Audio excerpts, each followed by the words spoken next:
Princess and friends, all love, all love. When you talk to me, it's all love. This princess and friends, all love, good vibes. Shout out to my girls and my guys. This princess and friends, all love, all love. When you talk to me, it's all love. This princess and friends, all love, good vibes. Shout out to my girls and my guys. Hi guys, welcome to another episode of Princess and Friends. You already know it's your girl Princess, and I am here with two absolutely fantastic guests. I'm so excited to have you guys today in the studio. Do you want to introduce yourselves? Go on. Yeah, I'm Robert from the social worker and the mentor. Cheese. Child specialist, behavior mentor. There's more to my game, but yeah, that's what you need to know for now. Okay. Yeah, you know the thing already. Yeah. Big up. So I'm Nana, co-host of the social worker and the mentor. I'm a qualified social worker of 10 years. I'm currently a team manager for Looked After Children's team. I'm also a university lecturer. So I lecture at four different universities. Wow. I'm also a practice educator. So for social work students who are coming in, I assess them. And I also assess newly qualified social workers as well. And I've currently written a new social work practice model, which I'm hoping to release very soon. That's amazing. That's amazing. So guys, there's so much I want to ask you, and there's so much I want to unpack with you. And I am so aware that we don't have much time. And there's two of you. So who wants to go first? I want to talk to you about what has inspired you to partake in this journey, because being a social worker, being a behavioral specialist, you know, these things are not easy. They're mentally, physically taxing, you know, and as two young black men in this industry, there is a plethora of job roles that you could have taken. Why have you chosen these roles? Go on. All right, well, to be honest with you, I actually got into this by accident. It was, Oh, really? Yeah. All right, so I was at a training course for MTV, and it's a camera course. Okay. And, so I was trained to be a cameraman. So basically, they were doing this exchange program. It's called My Generation. And basically, it was a exchange with 6 young people from Holland would go to the UK, and 6 young people from UK would go to Holland, but basically vice versa.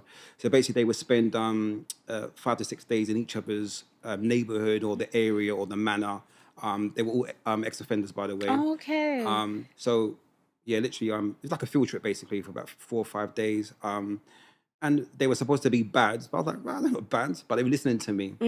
So yeah, this woman. She said to me, "Oh my gosh, Robert, you'll be so good." So yeah, shout out to Sarah. I always remember Sarah, who used to work at Pt1 Academy. Yeah, she just said to me, "Oh, you'll be a great learning mentor." I goes, "What's that?" She goes, "Would you like to work in education?" Me, and obviously, then time there, I never had any tolerance or patience. Man had a temper. I was like, "Are you mad?" Like yeah. Anyway, no, so yeah, with the job role, just getting a bit bored, and you know, like one thing about me, I get quite bored quite quick. It's like onto the next one, onto the next one. I'm quite challenging. Like I've done a lot. Like you see, what Nana was just reading off the thing. Yeah, like, I've got some qualifications here, but I get bored quite quick. So anyway, yeah. So mine was getting a bit dry. I was getting a bit fed up with the job, and I remember one day I just woke up. I said, I'm not going back to that job no more. Yeah, just like that. So mine was getting a bit tight and everything, and I was thinking, right, what should I do? So I remember. Do some washing. I found the woman's card. So I rang her. She said, "Oh my gosh, can I come to the school?" So yeah, so started at Pt1 Academy. They trained me up to be a learner mentor. They trained me to be a qualified child counsellor. Amazing. From there, I went to this company called Boys to Men.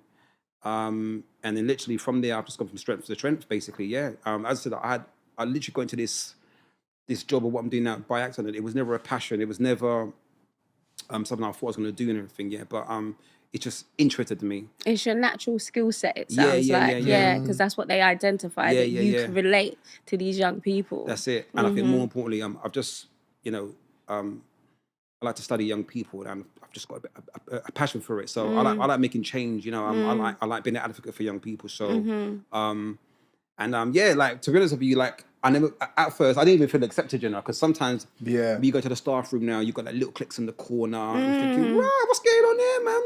And they're thinking, who's this guy with a mohawk, and like, he's got his gold tooth, do you know what I mean? Yeah. So there's a bit of stereotype as well. But when they know that you're good at your job role, yeah, and you're good, and you're really good, and I mean, in terms of your how you dialogue with the young people, your team, making a difference, you get the respect levels. Yeah. So Did you ever feel the pressure to kind of conform? Did you ever feel the pressure to kind of maybe tailor your look or your I did mannerisms? at first, yeah, of course you did, yeah. But there was one day I was like, later, listen, yeah, all right, so.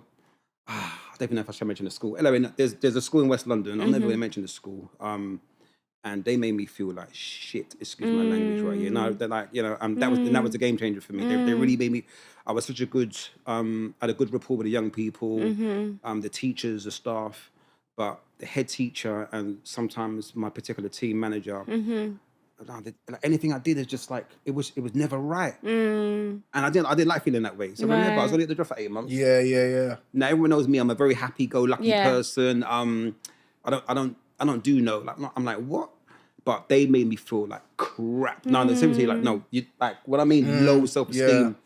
I would go to the school even before. I'm like, oh, man, and then I'm leaving depressed, and I'm like, I was a shadow of myself. Do you know what I mean? Right. I remember there's one time, I was a school journey now, and the guy said to me, "Oh, you never told us that you had possession of weed when you was 18, just before we're about to go to a school journey." Yeah. Like, what are you doing? Is that the time to have a conversation? And obviously, it's got no effect on me working in the school and everything, but it's just their timing. I just thought I could never do right. And then I just woke up one day, I said, right, later, I can't go back there. They're not appreciating me. But and the last time I checked, when you're in a school environment, it's supposed to be a team effort, building each other, growth, encouraging each other. But from there, that changed me, boy. That's when I switched.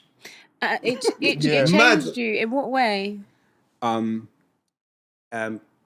I know I was good at the job, because people would tell me that was you're good. Right. But it was lucky. But imagine this, I actually got headhunted to go to another school. That's amazing. So what? So bumped into one teacher. I was on a training course. It was actually a mentoring course in Camden Town. So it was a City and Guilds mentoring course, level 4 mentoring course at the time. And then I bumped into this head teacher. She said, "Oh my gosh, do you remember me?" I said, "No." So she said to me, "You used to work in Pimlico." She said, "Oh, I'm a head teacher now." I'm like, "Are you?" So I told her what I'm going through. She said, "Right, half terms next week. Would you like to come to my school after Easter?" I said, "Yes." Yes, please. No long thing, yeah.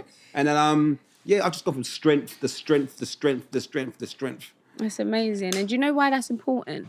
Because oftentimes we relate those types of struggles to young people, but we as adults go through that as well. Yeah. And it's so important to recognize it and see what you can do to empower yourself, because we can't teach something that we're not practicing ourselves. That's right. Do you know what I mean? If we're not being respected somewhere, if we're not being appreciated, if we feel we're being stereotyped and pigeonholed, we have to empower ourselves, because a lot of the time as professionals, I do see us conforming. Outside of our own ways. But I love it now, though. I love it. No. I actually get a kick out of it. I like that you could look at me and you're thinking, right, who's this? Like, they look at your appearance or maybe what you're wearing, or I love it. What you don't know, man is seasoned that year. Yeah. Right. Experience, Right. got the It's knowledge. experience. So I like it. Love it. Right. No, I like that. And that's what's important. No, it's true. No, brother, it's true. You know, it's true. No, Thinking, it's important. it's what you think of me, but this is what I actually am. Exactly. Yeah. And you don't have anything to prove apart from your professionalism. That's right. It's like they might look at Nana, right? I don't know, man. It's a seasoned team Seasoned. leader. Right. But I look at him thinking, With his little baby face. Innit? Looking like a Young boy out here, innit? What? Team manager and everything. Nah, it's true. It's true. So, Nana, talk to me about your journey. Like, you're making real big strides in the social work field. Sorry, Talk say to it me again? about yours. Real big strides. strides. Right, what you get all the time. Yeah, no, thanks for that. So with me, Princess, so I mean, I come from a social care background anyway. My mum works in social care. Oh, nice. She does. But when I was 16, I started kind of working with young people quite early in the first local authority that I actually worked in. And I remember Mom had a conversation with me and said to me, "You know what? I think you'd be a really good social worker. I mean, you're pretty much working in the field. You're 16. You're doing family group conferencing. You're a young person advocate. So go into social work." So I went into social work. I did my degree at University of Hertfordshire. And then I started my social work journey. Now, for me, my passion really, when I got into social work, one of the things that I saw in social work is that it's very much a female-dominated profession but also there wasn't a lot of young men, there wasn't a lot of black men Right. in the field, That part. and particularly in the leadership arenas when I was looking up. So for me, I said, you know what, nah, there needs to be change. There needs to be some fresh blood coming into the world of social work. So from then on, I started to kind of make my way up. I put myself in those boardrooms very early. So I was that newly qualified social worker where I would be sitting with directors. I would say to my manager, I want to go into the boardroom. I want to be able to tell you guys, this is actually what's going on out there on the streets. This is the young people, the families. This is what we're working with. We actually got to change it. So for me, I wanted to be able to represent, because I saw within the sector that we're too kind of like rigid and too closed. I wanted to be able to be a bit more dynamic and try and get social work to change. So it's been really good process for me to kind of progress up through the ladder. And then obviously it's opened a lot of doors for me. So like university lecturing, that's something I thought I wouldn't ever do. And it's only because what I would normally do is I would have students I'm assessing, and the students would ask me, say, Dana, can you come to our university and talk about being a social worker? So I would go into universities and they'd be like, you know what? Now you're really good, you know. We want you to do lecturing. And the students will always ask me to come back and be like, Nana, can you come back and do lecturing? So from there, I started to go into lecturing. I started to go into assess social work students and newly qualified social workers. So it's been really, really good for me. And then also on top of that, in terms of social work itself, I mean, I'll get onto the podcast a little bit. My goal is that I do want to be a director. My role is that I want to be a director of children's services, because I think the social profession right now is very, very tough. Right. It's stale. It's stale and it's tough. And I think that things are not really, we're trying to change things, but things are not getting to where it needs to be. So I want to be a director because I want to be able to break through that glass ceiling. I'm a young black man in this profession. There's not a lot of young black men who are social workers. Yeah, I'm trying to that's true. encourage black men to come into it, because it's important to have that representation there. Representation in social for me is very much key. Right. So it's always been my passion to be able to go into management, go into leadership, and kind of get people to look and see, actually, you know what? There's a director here. His name is Nana. He looks like us. He talks like us. He's knowledgeable, but he's trying to change it, because the profession right now is really, we haven't really got a good, we haven't got good press. So I'm really trying to change it, but it's been my passion, and I've just been doing lots of things. December last year, I went into Parliament, to go and speak about social work. Recently, I was on BBC Radio 5 Live to talk about social work. I'm doing, for instance, a lot of things, but I think for myself as a black male, I want people to see that actually there's black excellence out there, and there's black excellence within the system, trying to change the system, trying to break down barriers and trying to represent. Right. That's beautiful. That is really beautiful. As you were speaking, I was thinking to myself, so representation matters. So I work with families, I work with children, and I work with parents, I work with guardians, etc., etc. And a common theme from the young people particularly is social workers, they can't relate to us, they're not helpful, they don't really care about us, and they feel that the children of colour, the young people of colour, often feel that they get treated differently from their peers of other races. Now, how do you guys feel when I'm relaying that to you? I don't know if you've heard that. I don't know if they've relayed that to you also. But do you think that's a fair representation of what's really going on? Can I jump on the back of this quickly? And then Go. To be honest, for instance, in terms of social work, racial inequality exists. So it's not really a new phenomenon. It's something that I've spoken openly about, on the podcast, that racial inequality exists within the system, and we know about it.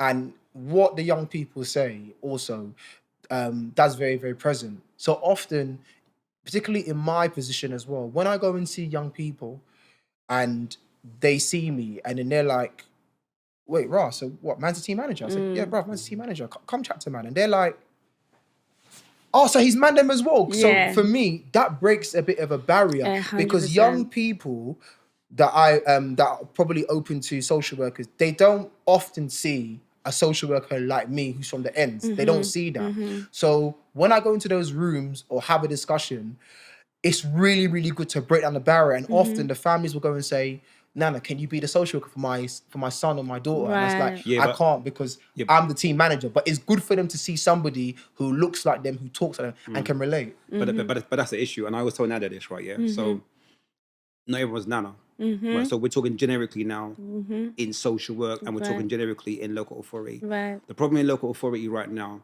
social workers don't have the time frame to do the one-to-one work at the higher level. Right. Yeah. So example, I work for youth offending. All right. Yeah. So most of the time, I'll probably see the young person more than the social worker. Yeah. I'll probably do most of the work than the social worker. So Nana's great, absolutely fantastic, but Nana is a small minority. That's the issue. Some of the conversations that me and him have all the time is I don't see a lot of the man them, or I don't see a lot of male social workers. I really don't. They're there, but I don't really see it. I don't visibly see them. And there probably are many in England, north, south, east, It doesn't west. feel like there's that It doesn't feel like there is It anything, really right? Yeah, right. doesn't. Yeah. But I would say, if you think of social work, right, yeah, you do think of a female-orientated industry, right, yeah. But Nana's right, and one thing I love about Nana, yeah, he is trying to change it, but then there's a long way to go. Yeah, right, yeah? There is a long way to agreed. go, because as I said before, for me, with their workload, they don't do as much one-to-one as people think. And this is where you have the mentors coming. It just depends on the scenario of the young person, whether they looked after the child, I don't know, they're involved in youth offending, they're involved in education or inclusion where they don't go to school, whatever, whatnot. But when social workers are involved, and there are some great social workers out there, for me, it's the capacity and the time frame. That's right. So they're not doing as much one-to-one effectively. And because of the pressure that they're on, maybe the young person is not getting the requirements, time needed, whatever, whatnot. And to be honest with you, social work is it's a very unique top tier qualification, right? Because remember, to be a social worker, right? Listen, You got to put in that work. You got Put in the work. Yeah, you got it's to put in the not a work in game. that, You yeah. have to. It's not a Right, game. because technically you're like a key worker, so Housing, everything, yeah. everything. Do you know what I mean? Right, yeah. But with their heavy caseload, they can only do so much. Do you know what I mean? So, and I think that's the reason why I wouldn't want to be a social worker. Right. Do you know what I mean? I love it, I respect it, but in order for me to like show my true capabilities and my skills, right, you got to give me the time to do it. Yeah. Do you understand where I'm coming from? So you know, okay, I'll work with you guys and I'll do your work for you. Do you know what I mean? And this is why we are with the youth offending or the mentoring or the mentors or the youth offending officers. We're very big on one-to-one work. You know, the nurturing and the molding and whatever, whatnot as well. So The young people appreciate that. They appreciate needed, that. it's needed, yeah. it's Because needed, a lot of the time when you first go into work with them, they have this view of, oh, you're just a worker, you don't care about me, you're not in it to care. But when Exactly. you're actually investing in them and building a real rapport and relationship, Yeah. you see that behaviour they let their barriers down. Like you Yeah. were saying, the fact that they can relate to you, that breaks a barrier. Being authentic, Princess, in social work is very important. A lot of social workers, when I speak to them at times, not all, but some are very afraid to kind of be authentic and bring it into practice. I'm not scared to be authentic. I am who I am when I meet with the young people and with the parents, because you've got the social work degree and the qualifications. How you practice is also very important. So for me, like I said earlier, it's important why, as a team manager right now, I'm not very detached from the pressures. So when I do go and see the young people, it's good for them to go and see me. Like the black boys that I go and see in the local authority where I work, when I go and see them, they're like, all right, cool, I can chat to you. And it's good to see that. And sometimes the social workers who say to me, because my team, all my team are women, but they say to me, Nana, actually, you coming out on that visit and seeing him is good, because actually he needs a man. He needs Nana, he needs you to be a social worker, or you need somebody who practices like you to be a social worker. But obviously, my position, I can't. But as long as the young person can see, all right, cool, so this is their manager, all right, cool, I want to chat to Nana. All right, cool, ring me. What's going on? Oh, Nana, can you come and see me? All right, if I've got time and space, I'll come do a visit. I'll talk to you. So I want to be able to create that, so they think that actually, you know what? There's man them there. There's people there who care. There's people there who relate to me. There's people there who look like me as well. So, that's what I'm trying to do with social work. Do you know what I mean? I want to modernize the way we work. Modernize the way you work. I think that's so key. Because there's a disconnect. And I know sometimes, me and Nana go back and forth on certain articles or videos that I might see, and I might send them and we'll speak about it. And I feel that a key issue is people not knowing their rights around social work intervention. And people are just fearful, people are scared. So they say, you know, I don't want social services involved. They see no benefit. It is usually a negative stigma around social work intervention. The thing is, I'll tell you what it is, right? Yeah. So this is just my personal, professional point of view anyway, right? Yeah. So for me, social work is quite outdated. This is on a professional level I'm talking about now, right? Yeah. Nana's gonna crack up. Nana, you're gonna have this. No. But he's right. No. He's right. He's right. Like, so he's right. Like, I've got my auntie's a social worker. She's been in it for like 30, 40 years, right? So what she was taught in 1980 is different from like 1990, what's and what's been on? taught in 1990 Right. is different from 2000. 2024, sorry, right? Yeah. So we have to keep up with the times in our sector. You know, we have different prime ministers, the cost of living now, you know. That's right. Times are changing, you know, currency, you know, just education, do you understand? Like, you know, technology. So at some point, right, like, you need to be keeping up with what's going on in the world. When we do these university lectures or we get the feedback now, the students are telling us that The curriculum's outdated. that the curriculum is outdated. Yeah. So if it's outdated, why are you guys not updating it? Right? Yeah. So it's very set in its way. There's a very structured, like, old school It's old school, structure. And if anything, for me, you're not actually preparing the student social worker at the high level. You're not really preparing them for the field. It's almost like we'll teach you, I don't know, like mice and men or A, B, C, D. And then, okay, see you later, bye-bye. It has no relevance It has to no the relevance. actual Yeah, practice. do you know what I mean? So when we do the podcast events, they really appreciate, and to be honest with you, I'll be honest, the podcast events that me and Rob do, I mean, it's only now you're seeing a lot of social work podcasts that are coming up. But me and Rob, like, I think we're the only ones who are doing podcast events at universities. It's us who are going around and doing it. And the students are really, really appreciating it. They're like, oh, Nana, can you come to my uni? Like, you know, even the lectures that I do, I've had students from Liverpool, Wolverhampton, like, Nana, can you come to my uni and do a lecture? I said, of course.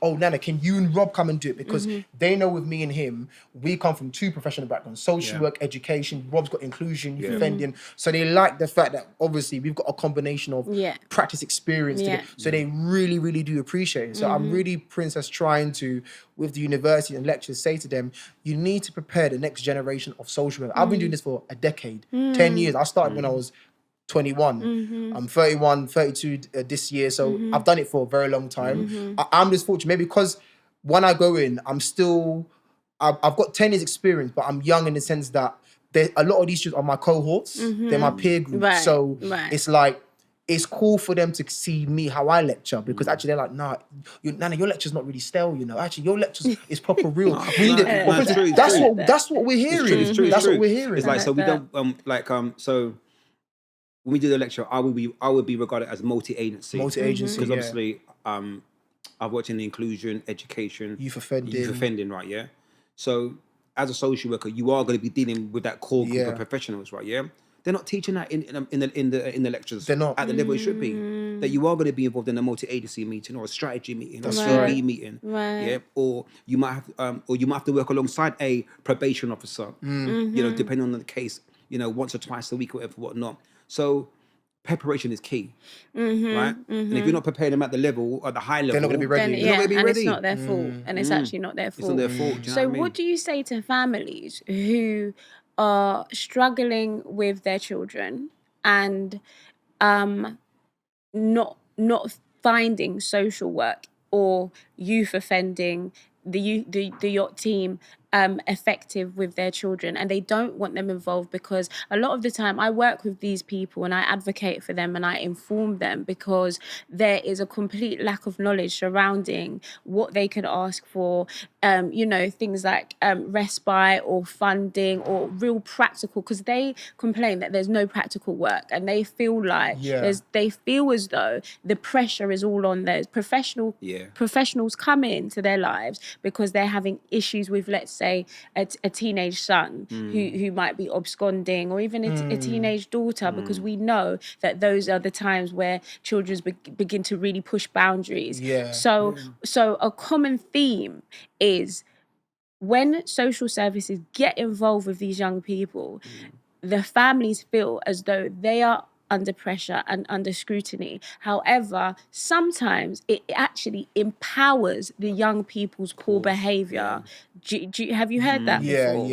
Yeah. So I kind of just wanted your opinions on how you see that and where the disconnect is. How can we work more holistically with families for them to feel supported, rather than I really don't want these professionals involved with me because I just feel like it's putting pressure on me and not helping the problem. All right, so there's a couple of points, but I'll keep it brief, right? Yeah. So, unfortunately, in the Black minority ethnic groups or the Black African Caribbean community, right? Yeah, we have a thing called pride, right? Yeah, arrogance or ignorance as well, right? Yeah, and sometimes being misinformed. Misinformed is a big. The reason why we start this podcast as well, right? Yeah, I'm a bit of a visionary, and I like to acknowledge certain things.